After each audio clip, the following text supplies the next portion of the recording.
នៅក្នុងសេចក្តីថ្លែងការណ៍ដ៏គួរឲ្យភ្ញាក់ផ្អើលមួយរបស់លោកអាប៊ូអូបេដាអ្នកនាំពាក្យយោធានៃកងពលតូចអាកាសាមក្រុមប្រដាប់អាវុធនៃក្រុមហាម៉ាស់បានចេញមកអំពាវនាវឲ្យមានការប្រុងប្រយ័ត្នខ្ពស់ខណៈដែលភាពតានតឹងនៅក្នុងតំបន់បស្ចិមបូព៌ាកំពុងកើនឡើងដល់កម្រិតគ្រោះថ្នាក់លោកអាប៊ូអូបេដាបានឆ្លៀតឱកាសនេះដើម្បីលើកសរសើរដល់ប្រតិបត្តិការយោធាថ្មីៗរបស់ក្រុមហេប៊ូឡានៅក្នុងប្រទេសលីបង់ដោយលោកចាត់ទុកថាជាការវាយប្រហារដ៏សំខាន់ដែលបង្កការខាត់បងយ៉ាងធ្ងន់ធ្ងរដល់កងកម្លាំងអ៊ីស្រាអែលអ្នកនាំពាក្យរូបនេះបានបញ្ជាក់ថានេះគឺជាការបង្ហាញពីយុទ្ធសាស្ត្ររួមនៃក្រុមតស៊ូនៅក្នុងតំបន់ដែលកំពុងដាក់សម្ពាធយ៉ាងខ្លាំងទៅលើអ៊ីស្រាអែលស្របពេលដែលស្ថានភាពនៅក្នុងតំបន់កំពុងស្ថិតនៅក្នុងសភាពប្រែប្រួលយ៉ាងឆាប់រហ័សច្បាប់ប្រហារជីវិតការប្រឡាយពូជសាសន៍ក្នុងពន្ធនាគារចំណុចដ៏ក្តៅគគុកបំផុតនៅក្នុងសន្ទរកថារបស់លោកអាប៊ូអូបេដាគឺការឆ្លើយតបទៅនឹងច្បាប់ថ្មីរបស់អ៊ីស្រាអែលដែលអនុញ្ញាតឲ្យមានទោសប្រហារជីវិតដោយព្យួរកចំពោះជនជាតិប៉ាឡេស្ទីនដែលត្រូវបានកាត់ទោសពីបទវាយប្រហារដ៏សាហាវ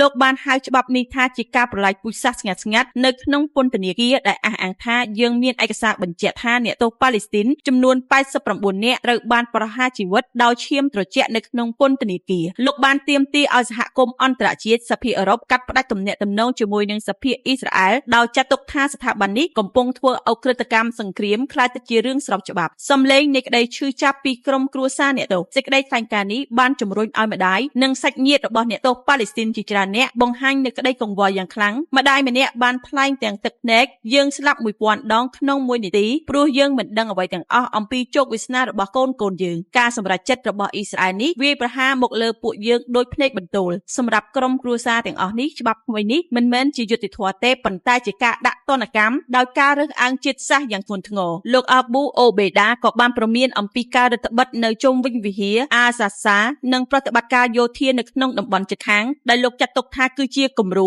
នៃការឈ្លានពានជាប្រព័ន្ធលោកបានអំពាវនាវដល់ពិភពអារ៉ាប់និងមូស្លីមក៏ដូចជាសហគមន៍អន្តរជាតិឲ្យដាក់សម្ពាធលើអ៊ីស្រាអែលជាបន្ទាន់ដើម្បីបញ្ឈប់អំពើហិង្សានេះខណៈដែលវោហារសាស្ត្រកាន់តែរឹងមាំនិងហានិភ័យនៃចំនួនកំពុងកើនឡើងការភ័យខ្លាចថាចំនួននេះអាចអូសបន្លាយតួអង្គកាន់តែច្រើនចូលនៅក្នុងសាយវាននៃការប្រជុំមុខដាក់គ្នាកំពុងខ្លាចទៅជាការពិតសម្រាប់ពេលនេះពិភពលោកទាំងមូលកំពុងតាមដានថាតើការផ្លាស់ប្ដូរនៃសន្តិភាពពិភពលោកមួយនេះនឹងផ្ដល់លទ្ធផលយ៉ាងណាបន្ទាប់ពីភាពតានតឹងឈានដល់ចំណុចផ្ទុះ